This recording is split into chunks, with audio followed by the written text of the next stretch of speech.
دیدی تو شبکه‌های اجتماعی به یه میم کوین میپردازن، با خودت میگی برم بگیرم چارتشو باز بکنم، بعد میری میبینی بابا سود اصلیشو کرده 5 برابر 10 برابر 20 برابر رشد کرده و دیگه جای خریدش نیست. اینجا با خودت فکر میکنی که کاش یکی بود که قبل از این که این پامپ بخواد اتفاق بیفته این میم کوین رو به ما معرفی میکرد.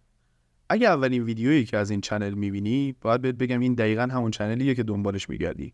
اینجا قبل از اینکه یه میم کوین بخواد هایپی روش اتفاق بیفته و پامپ خوبی داشته باشه، برای بچه‌ها کامل میذاریم، خریدمون رو انجام میدیم و یه سود خیلی بزرگ از میم کوین‌ها و ارزهای متفاوت بازار کریپتو دریافت میکنیم. برای اینکه بهت اثبات بشه میتونی بری ویدیوهای گذشته رو ببینی و بررسی بکنی و ببینی که چقدر سود میتونستی در کنار ما کسب بکنی. توی این ویدیو قرار به این بپردازیم که توی ایونت 2049 سنگاپور چه اتفاقاتی افتاد و بحثی که وجود داره. یه واچ لیست از میم کوینا بهتون بدم و یه سورپرایز هم براتون دارم آخر ویدیو که مطمئنا به دردتون میخوره و میتونه یه حاشیه سود حداقل 5 برابری براتون داشته باشه. پس تا انتهای ویدیو همراه من باشید. سلام رفقا، وقتتون بخیر. انشالله که اوقات خوبی داشته باشین. بدون فوت وقت یه سری اطلاعات بهتون بدم، بعد بریم یه واچ لیست رو بررسی بکنیم و بعدش هم بریم سراغ سورپرایزی که در ادامه براتون در نظر گرفتم. امیدوارم که استفاده بکنین و بتونین حداقل یه سود 4-5 برابری رو دریافت بکنین و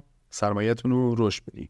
خب بچه‌ها، توی چند وقت گذشته یه ایونت 2049 توی سنگاپور برگزار شد. خب خیلی‌ها راجعش اطلاعات دارین، خیلی‌ها هم ندارین. یک اینفلوئنسر خارجی به نام مراد محمودوف اومد یه سری توضیحات رو راجع به میم کوینا داد و یه پرزنتیشن خیلی قوی نسبت به اتفاقاتی که توی چند ماه گذشته راجع به میم کوینا افتاده ارائه کرد. قراره با هم دیگه بررسی بکنیم ببینیم به چه صورته. یه سری اطلاعات داره که به دردتون میخوره و مطمئنا میتونه براتون توی چند ماه آینده سود خوبی داشته باشه. خب اول از همه اومد به این پرداخت که فقط 43 تا از توکنایی که توی 300 تا ارز برتر بازار هستن اومدن عملکرد بهتری نسبت به بیت کوین داشتن که بخش عظیمی اینا میم کوینا بودن. اگه بریم نگاه بکنیم مثلا گیگا بوده، پاپکت بوده، ماگ بوده، اما از توی اینا اگه بخوایم بریم بررسی بکنیم ماگا و ویف و توربو و پپر رو ما بیشترین سود رو ازش گرفتیم. یعنی مثلا اینجا نوشته به عنوان مثال پپ 466% ما نزدیک 20 برابر ازش سود گرفتیم و کاملا دیگه الان درکش کردین. چرا؟ چون خودتون لمس کردین، سودش رو گرفتین، راجبش کلی اطلاعات دادیم و اینجا هم یه دیتای خیلی خوبی اومد به ما داد که بخوایم بررسی بکنیم. بعد به این پرداخت که گفتش که بیش از 600,000 تا توکن توی سال 2024 اومدن لانچ شدن، یعنی تقریبا روزی 5500 تا توکن توی بازار اومده و خب این خیلی نکته بدیه. مطمئنا 90% این ارزها قرار شکست بخورن. بازار کریپتو به این همه ارز نیاز نداره. فقط یک صرفاً هایپ ایجاد میشه، از اون هایپ توی کسب سود بکنی. یه سری پروژه‌ای که پدر مادردار ترن و اومدن یه مشکلی رو رفع بکنن و ازشون خرید بکنی که بخوای یه آینده خوبی رو برای خودت داشته باشی. بیشتر این توکنایی هم که بهش پرداخته بچه‌ها توکنایی هست که به صورت میم کوین توی پلتفرم‌های متفاوت بالا اومدن. خب اینجا گفته که بیشتر آلت کوینا و ارزایی که اومدن به چه صورت عمل کردن و مثلا تقسیم توکنشون به چه صورت بوده.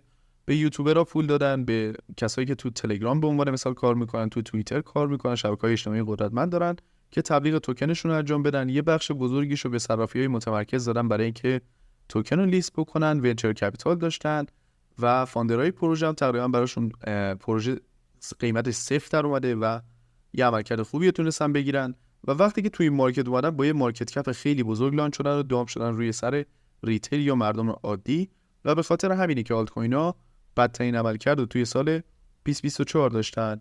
تک و توک خوب بودن که اینجا معرفی کردیم، گرفتیم توی کانال تلگراممون، توی کانال ماشین پولسازی و سیگنال استریم کامل بهش پرداختیم، ولی اکثریت در قالب همین طوری که کامل توضیح داد بودن و عملکرد خوبی نداشتن. به همین خاطر گفته که زمانی که اینا تازه مثلا دامپ میکنن، مثلا ارزش توکن به عنوان مثال ساخته میشه و شما میتونید ببینید که ریالایز پرایسش به چه صورته، قیمت واقعی توکن به چه صورته. بعضی از این توکن ها واقعا خوب هستن، بعضی هم که شامل مثلا 90% این ارزها میشه عملکرد خوبی ندارن و به زودی از مارکت قراره حذف بشن. به این پرداخته که توکنایی که بایننس تو سال 2024 لیست کرده تقریبا همشون بازدهی منفی داشتن و شامل همین اطلاعاتی که بهمون داد بودن، به این صورت که مثلا از صفی که ایجاد کردن 69%، 70%، 40%، 50% ریزش داشتن و اگه تو اینا رو بخوایم بریم بررسی بکنیم، مثلا اونایی که عملکرد بهتر داشتن بوم بوده که میم کوین بوده و ویف بوده، اونم میم کوین بوده و جوپیتر بوده که یک صرافی برای خرید میم کوین های سولونا. یعنی میگه که علتی که باعث شده مثلا به عنوان مثال عملکرد منفی داشته باشن همین دام کردن روی سر ریتیل فقط میم کوینایی که این دام صورت نمیگیره و میتونن مثلا بازدهی بهتری برای ریتیل داشته باشن. خب اینجا یه سری اطلاعات داده، گفته که آلت کوینا نمیخوان بیشتر درآمدی که کسب میکنن و مثلا با کاربراشون تقسیم بکنن و به اشتراک بذارن. گفته این به خاطر ریگولیشن هم نیست. حتی گفته بعضی از پروژه ها مثلا وجود داره که $500 کارمزد دریافت کنن ولی FTV شون 5 تا 10 میلیارد دلاره. بعد به این پرداخته گفته که خیلی از این آلت کوینا تقریبا شاید 100 برابر قیمت واقعیشون داره معامله میشه. یعنی مثلا 1/100 اون چیزی که الان داره قیمت بخوره ارزش داره، که کاملا با این موافقم. پس به این میپردازیم که حالا چی کار بکنیم، به چه صورته و چه ارزایی میتونن عملکرد بهتری داشته باشن یا اصلا آلت کوین های خوب چجوری پیدا بکنیم. اول از همه یه نکته رو بگم، اینجا یه بازدهی درآمدی پلتفرم‌ها و قیمت ارزها رو اومده با هم دیگه مقایسه کرده. به این پرداخته که تنها عملکرد خوب و تقریبا بنانا داشته که 240% بوده و آیرو که 370% بوده. خیلی از پلتفرم‌ها مثل DYDX، کیک یا مثلا ENA یا مثلا GMX یا LDO که پروژه خوب مارکتن عملکرد منفی داشتن و این عملکرد منفی برای بعضی از پروژه‌ای که توی مثلا به عنوان مثلا عملکرد خوبی دارن میتونه توی آل سیزن برعکس بشه، عملکرد خیلی خوبی بده. ولی بحثی که وجود داره اینه که داره به این میپردازه که عملکرد میم کوینا توی سال 2024 خیلی بهتر بوده و اکثر آلتا بازدهی منفی داشتن. حالا این بین یه سری آلت کوین بچه‌ها هست مثلا LDO عملکرد خیلی خوبی داره یا مثلا DYDX به همین صورت، اینها مثلا توی آل سیزن میتونن رشد خوبی داشته باشن ولی بازدهیشون امسال بازدهی منفی بوده. بعد به این پرداخته که خیلی از میم کوینا مورد توجه ریتیل قرار گرفتن مثل ویف، شیبا، دوج، پپه که تونستن عملکردهای خوبی بدن، واقعا تونستن یه سریا رو پولدار بکنن از هیچی و مردم به این اعتماد بیشتری دارن به این میم کوینا. خیلی از این میم کوینا میتونن حتی 5 میلیارد دلار، 50 میلیارد دلار و حتی 100 میلیارد دلار بتونن مارکت کپ بگیرن و ارزش گذاری روشون انجام بشه. اومده به این پرداخته که بیشتر مثلا توکنومیکی که از آلت کوینا میگیرین یا مثلا به عنوان مثال پابلیک میشه به این صورته که مثلا 23% برای چرت، مثلا به عنوان مثال 25% برای پرته. واقعا این میگه که تقسیم توکن عادلانه نیست و سهم کمتری به کامیونیتی داره تخصیص داده میشه رو آلت کوینا. به خاطر همینم بوده که بازدهی منفی داشتن. میگه یک تقسیم توکن خوب به این صورت باید باشه که همه یه سهمی توی اون ارز داشته باشن و شانس این وجود داشته باشه که واقعا کسایی که وضعیت مالی خوبی ندارن بتونن از طریق این ارزها یه کسب سود خیلی خفن بکنن و بتونن زندگیشون تغییر بدن و یه عملکرد خیلی خوبی رو پورتفوی خودشون داشته باشن. بعد گفته واقعا چی اهمیت داره برای ریتیل یا مردم عادی اینی که آیا مثلا یه بلاک چین چقدر مثلا میتونه سریع باشه یا مثلا چقدر حریم خصوصی داره یا از ZK اسنارک استفاده کرده یا نکرده. گفته نه، اصلا اینها برای ریتیل اهمیتی نداره. چیزی که برای ریتیل اهمیت داره اینه که چقدر میتونه ازش سود کسب بکنه و چقدر مثلا اون ارز با مزه کامیونیتی محور، احساس تعلق چقدر بهش داره. میگه اینا برای ریتیل اهمیت بالاتری دارن تا اینکه بخوان دنبال اون دانش و اون بحث سافت‌ویر باشن یا مثلا اون ارزشی که توی بازار داره ایجاد میشه. مطمئنا این توی آل سیزن تغییر میکنه، یعنی مثلا ارزایی که عملکرد خوبی دارن، ایده‌های نوین آوردن و یه ارزشی رو دارن برای بازار ایجاد میکنن، مطمئنا عملکردهای خوبی دارن. ولی چیزی که راست میگه واقعا برای ریتیل اهمیت داره اون کسب درآمدیه که میتونه انجام بده و اون سود خیلی بزرگیه که میتونه به دست بیاره، همون یه شب پولدار شدن یه جوری. بعد یه سری دلیل آورده برای اینکه مثلا یک میم کوین سوپر سایکل به چه صورت میتونه باشه و اینکه مثلا دلیلاش به چه صورته. گفته که مثلا افزایش کالایی که توی روزمره خریداری میکنیم، افزایش قیمتشون و اینکه مثلا قابلیتایی که ای آی آورده برای اینکه مشاغل شما راحت‌تر بکنه، یه سری امکانات بهتون بده و حتی بازدهی و درآمد شما رو بیشتر بکنه نابرابری که توی بحث ثروت و درآمد ایجاد شده باعث شده سریعتر اتفاق بیفته. اون سلامت روان از بین برده. به عنوان مثال دیگه این اتفاقایی که داره توی جامعه میفته دلیلی بر اینه که بخوایم یک مثلا حرکت بولیش خیلی قوی رو توی مارکت کریپتو بخوایم ببینیم، چون برای هر کدوم از اینا یک راهکاری داره، یه راه حلی داره و میتونه خیلی از این مشکلات رو حل بکنه. به خصوص میم کوینا میتونن این مشکلات رو حل بکنن، به خاطر همین دید مردم بیشتر روی میم کوینا داره جلو میره. خب اینجا اومده سال 2016 و 2017، یعنی تقریبا 2 تا بحران قبلی رو بررسی کرده که به چه صورت بوده. اول یه پامپ تستی اتفاق افتاده توی مارکت که شما اینجا کاملا میتونید مشاهده بکنید. بعد از اون گفته یه مگا پامپ اولیه اتفاق میفته و بعدش هم پامپی که در آخر و بعدش هم بازار خرسی استارت میخوره. توی سال 2020 و 2021 هم دقیقاً به همین صورت بوده. یه تست اولیه پامپ داشته، بعد از اون یه مگا پامپ داشته که به صورت حرکت اولیه بوده و بعدش هم حرکت ثانویه‌ای بوده که بعد از اونم وارد بازار خرسی شدیم. میگه الان توی 2024 به نظر من اون تست پامپ اتفاق افتاده و 2 تا مگا پامپ خیلی بزرگ توی مارکت داریم که حالا یه سری از دسته‌ها مثل میم کوینا، ارزایی که توی هوش مصنوعی یا همون بحث AI و RWA یا همون بحث دارایی‌های واقعی میتونن عملکردهای خیلی بهتری توی این سایکل داشته باشن. اینجا گفته آلت کوینا تقریبا 850 میلیارد دلار سهم از بازار دارن. آنلاک هایی که قرار اتفاق بیفته روی آلت کوینا تقریبا تا سال 2029 155 میلیارد تقریبا آزادسازی توی بازار داریم روی آلت کوین های متفاوت، ولی میم کوین ها فقط 40 میلیارد رو شامل شدن و این میتونه خیلی تغییر بکنه. یعنی میم کوین ها بتونن بازه خیلی بزرگتری داشته باشن و حتی میم کوینی داشته باشیم که به تنهایی 100 میلیارد دلار بتونه مارکت کپ توی این سایکل بگیره. اینجا اومده بررسی کرده که بحران‌های قبلی مثلا روی آلت کوین ها و مثلا بحث اتریوم و آی سی او ها بودن.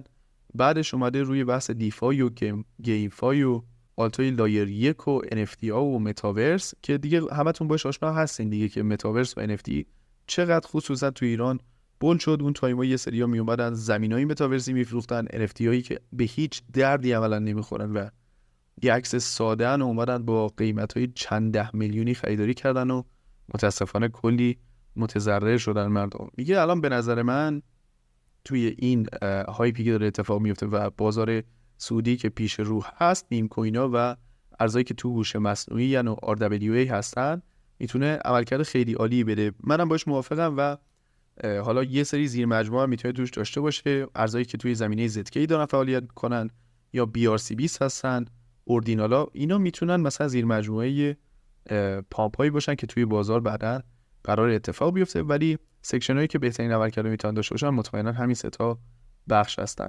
اینجا گفته که آلت کوین ها روی 3 تا محصول کار میکنن. یکی اون سافت ویرشونه، ارزشی که ایجاد میکنه، یا مثلا به عنوان مثال اون عملکردی که باعث تفاوتشون نسبت به رقبا میشه، یکی کامیونیتی که دارن و توکنی که عرضه میکنن. خب میگه میم کوین ها 2 تا از اینا رو دارن دیگه، کامیونیتی و توکن، و الان فعلا اون بحث سافت ویر زیاد هایپ نیستش. این نکته‌ای بود که باید بهش دقت می‌کردیم. اینجا اومده بررسی کرده، گفته اتفاقا میم کوین‌ها کاربردهای خیلی زیاد و یوتیلیتی خیلی بالایی دارن و بحثی که وجود داره مثلا یه سری از ارزش‌ها رو ایجاد میکنن. مثلا اون سرگرمی که برای افراد مثلا به وجود میارن، حالا از کاهش تنهایی اسم برده به عنوان مثال، هویت بخشیدن به افراد و شخصیت‌های متفاوت و امید دادن به افراد و دوستیایی که ایجاد میکنه.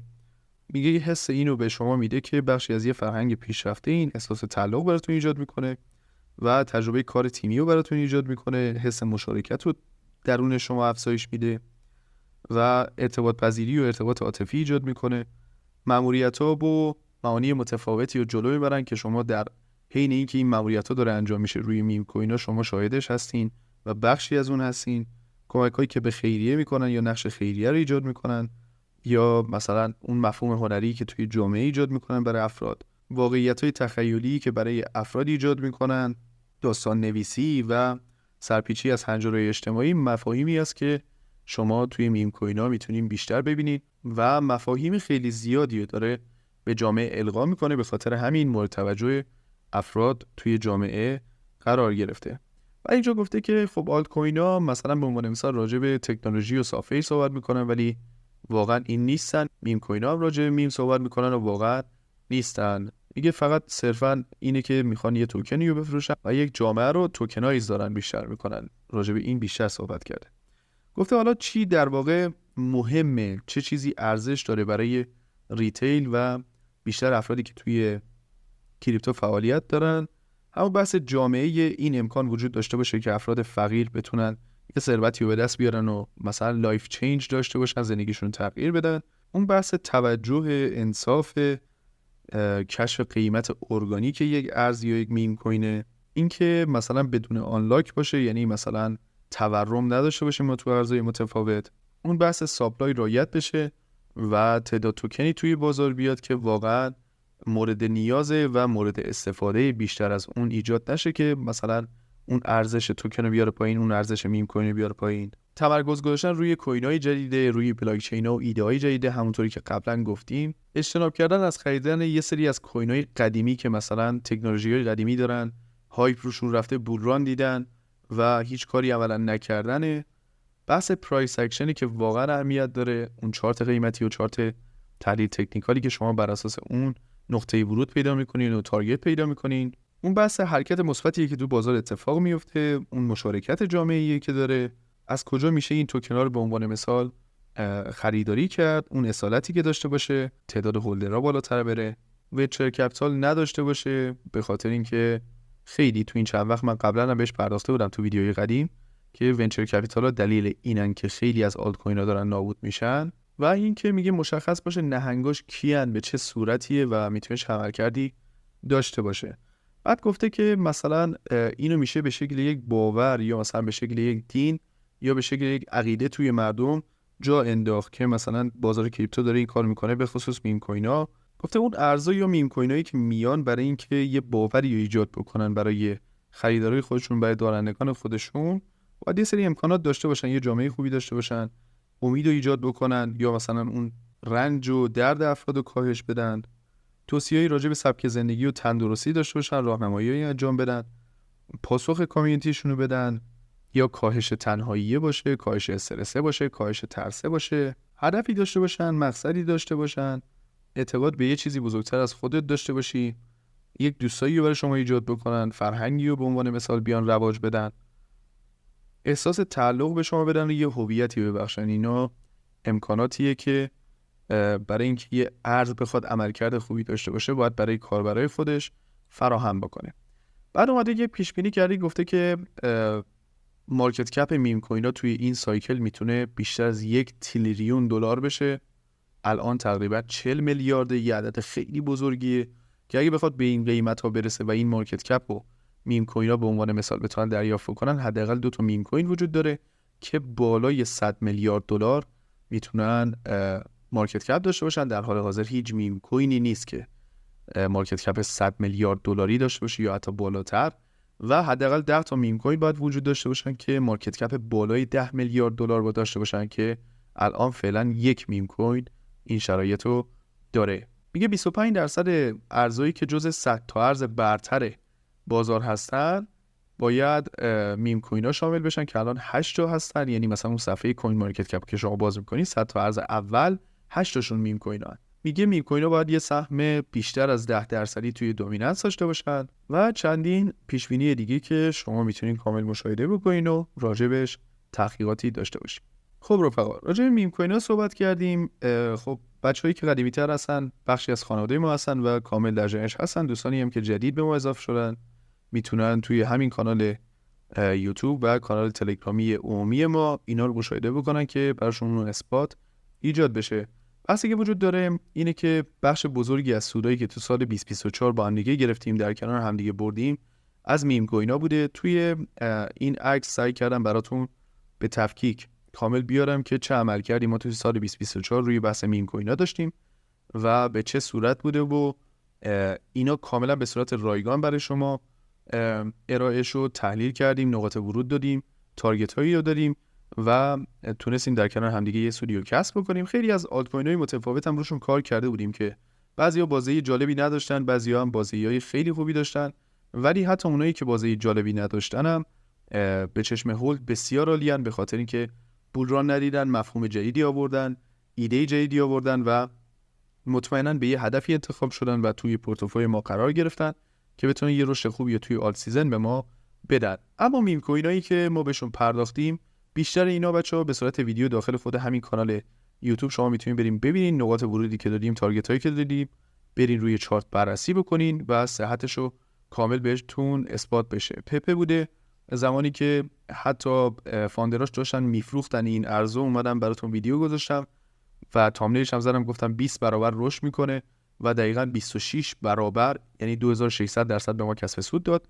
اطلس اینا رو به صورت خلاصه وار میگم که یک دیدی نسبت به میم کوینایی که معرفی کردیم داشته باشین. اطلس تقریباً 8.1 برابر شد، تسوکا تقریباً 6.5 برابر شد، بونگ که اصلا ترکوند اول سال 2023 بود که لانچ شد، فکر می‌کنم 8 یا 9 بود، راجعش یه سری توضیحات دادیم، معرفیش کردیم توی کانال تلگرام و بحثی که وجود داره توی وایسایی براتون پلی ورود دقیق دادیم جایی که خودم وارد شده بودم و در مجموع از میانگین ورود تقریبا 71 برابر رشد کرد، یعنی 7100% سود داد.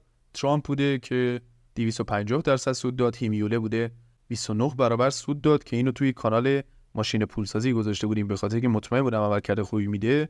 گفتم که یه بچه تمایزی بذاریم بین بچه‌هایی که اشتراک پرداخت میکنن تو ماشین پولسازی و بچه‌هایی که رایگان استفاده میکنن.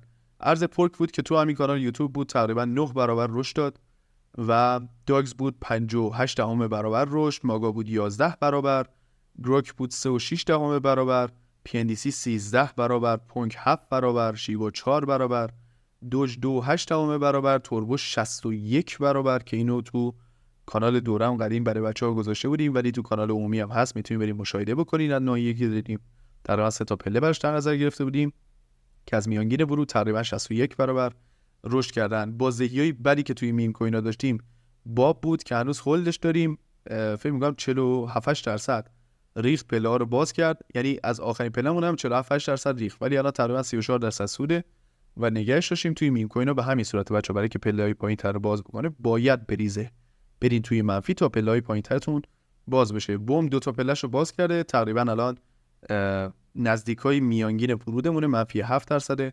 میمی که مال ایدراپش هم براتون گذاشته بودم تقریبا و مال میمیلند استیکلند اگه یادتون باشه و اینو هنوز هولد داریم به خاطر اینکه میتونه رشد خوبی داشته باشه. و توشی الان تقریبا پله دوم باز کرده بچه‌ها، داره به سمت بالا حرکت میکنه، منفی 36%.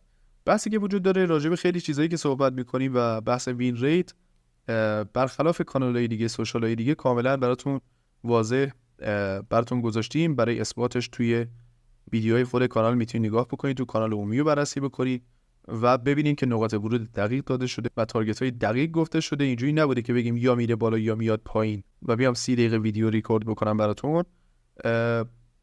یه صحبت دلی دارم بچه‌ها، نگاه کنین کاریه که دارم انجام میدم. من خیلی موقعیت‌ها رو به صورت رایگان براتون تو یوتیوب میذارم و عقیدم اینه که طرف اول سود بکنه بعد بیاد از من خدمات بگیره. برای همینه که بیشتر این میم کوینا رو یا ارزایی که معرفی شده به صورت کاملا رایگان براتون گذاشتیم که دوستان بخوان استفاده بکنن.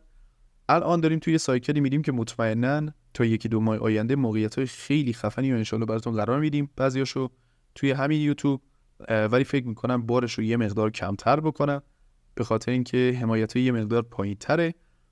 و بحثی که وجود داره اینه که کلا 2 تا کانال بچه‌ها الان هست، یکی کانال ماشین پولسازی، یکی کانال سیگنال استریم. سیگنال استریم که رایگان 1 ساله‌ای توش فیوچرز کار می‌کنیم، اگه دوست داشتین میتونید به آیدی توی دیسکریپشن پیام بدید توی تلگرام و عضو بشین. ماشین پولسازی هم اشتراکش $15 ماهانه و توی ماشین پولسازی ان شاءالله اگه خدا بخواد توی 1-2 ماه آینده قراره کلی موقعیت بذاریم که ان شاءالله درصدهای خیلی خفنی رو در کنار همدیگه کسب بکنیم و یک کسب سود فوق‌العاده رو داشته باشیم. بحثی که وجود داره خیلی از این پوزیشنایی که داریم می‌بینین به حرف ساده‌ایه، این که شما بیای با یه جامعه‌ای این ارزا رو خرید بکنی و بخوای به عنوان مثال تارگت بدی، نقاط ورود بدی، کار بسیار سختیه. حتی این بازدهی‌ها رو، کوچکترین بازدهی که همین 2.8 برابر تقریبا که روی دوج بوده رو شما حتی تو کانال‌های وی آی پی شاید مثلا سوشال‌های دیگه پیدا نکنید و اینو با افتخار میگیم که در کنار همدیگه سود میبریم و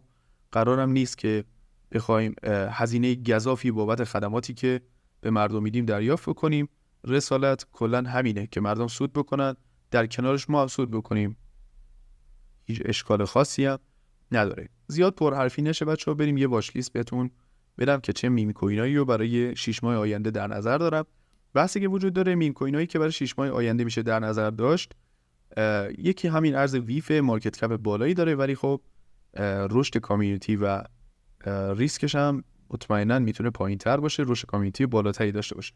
ارز نات کوینی که به نظر من به خاطر ایده جدیدی که آورده، کامیونیتیش رو راضی نگه داشت و پرچمدار حوزه ایروپای تلگرامی بود، به خاطر همین مد نظر دارم که تو واچ لیست هم هست برای خرید. ارز توربو که یک میم کوین اینفلوئنسری میشه گفت، اوردیه که از میم کوینای شبکه بیت کوین جالبه به نظرم، و رو شبکه بیس هم دیگه نو مد نظر دارم. اینا توی واچ لیست هم هست، اگه 1% تحلیلش رو نیاز داشتین توی کامنت ها حتما بگین. WLFI هم که مال ترامپ هنوز نیومده، حالا بیاد انشالله بیشتر بهش میپردازیم و بررسیش میکنیم. بحثی که وجود داره اینه که ماشین پولسازی رو بچه‌ها از این به بعد میخوایم ثبت نامش رو محدود بکنیم و ماهی یه بار کلا عضوگیری داشته باشیم. اشتراکش $15. در صورتی که تمایل داشتین میتونید توی دیسکریپشن با ایدی تو تلگرام پیام بدین و در خدمتتون باشیم. سیگنال استریم هم که رایگانه، کلا 1 سال میتونی از خدمات فیوچرز ما به صورت کاملا رایگان استفاده بکنین توی صرافی که ما باش کار میکنیم. چند تا نکته بگم. اول از همه راجع به سورپرایز صحبت بکنم. 1-2 تا میم کوین هستن که بچه‌ها عملکردهای خیلی خوبی میتونن بدن، یعنی فکر میکنم بالای 3-4 برابر تا 5 برابر بتونن مثلا توی 5-6 ماه آینده سودرسانی بکنن. این میم کوین ها رو برای که بهش دسترسی داشته باشین و نقطه ورود دقیق بگیرین، تارگت های دقیقش رو بگیرین، چند تا شرط رو باید رعایت بکنین تا بهش دسترسی داشته باشین. اول از همه هر کی زیر این ویدیو 4 تا کامنت گذاشت، ویدیو رو لایک کرد و کانال رو ساب داشت، یه اسکرین بفرسته توی تلگرام به آیدی که توی دیسکریپشن براتون گذاشتم و براش به صورت اتومات ارسال میشه این میم کوینایی که میتونن بازدهی خوبی داشته باشن. 2-3 تا میم کوین هست بچه‌ها، اینا به نظر من رشدای خیلی خفنی میتونن داشته باشن و گفتم برای اینکه برای همدیگه مفید واقع بشیم شما از این ویدیو حمایت بکنین، منم میم کوینا رو براتون میفرستم، میتونید تو واچ لیست داشته باشین و ازشون یه کسب سودی داشته باشین. پس چند تا شرط داره. 1، کانال رو سابسکرایب داشته باشین، ویدیو رو لایک بکنین و حداقل 4 تا کامنت بذارین و ممنونم میشم در جهت حمایت ما بخواین این کارو انجام بدین. و از یه طرف هم یه آفری براتون گذاشتیم که به نظر من میتونه عملکرد خوبی بهتون بده. خارج از همه این مباحث بچه‌ها انشالله تو این کانال یوتیوب قراره کلی میم کوین و ارز متفاوت بررسی بکنیم و لایو تریدر رو انشالله برگزار میکنیم که به صورت لایو توی همین یوتیوب براتون برگزار میشه. مطمئنا اینو مطمئن باشین، من اینو ثابت کردم به همه دوستان، نقاط ورود دقیق دادم، تارگت های دقیق دادم و مطمئن باشین که ارزایی که مثل شیبا مثل دوج بخواد حرکت های خیلی خفنی توی این آل سیزن بکنن و کاملا براتون قرار میدم و بتونید یه عملکرد خوبی ازش داشته باشین. خلاصه ویدیو همین بود، گفتم یه واچ لیستی بهتون بدم و یه فرصتی بدم برای اینکه یه چالشی داشته باشیم، شما میم کوینا رو دریافت کنین، این ویدیو هم بخواد وایرال بشه، دوستان بیشتری ببینن و از یک طرف هم به ایونت پرداختیم و یه سری از اطلاعات رو دریافت کردیم. انشالله که در کنار خانواده جیبی پرپول و سلامت داشته باشین.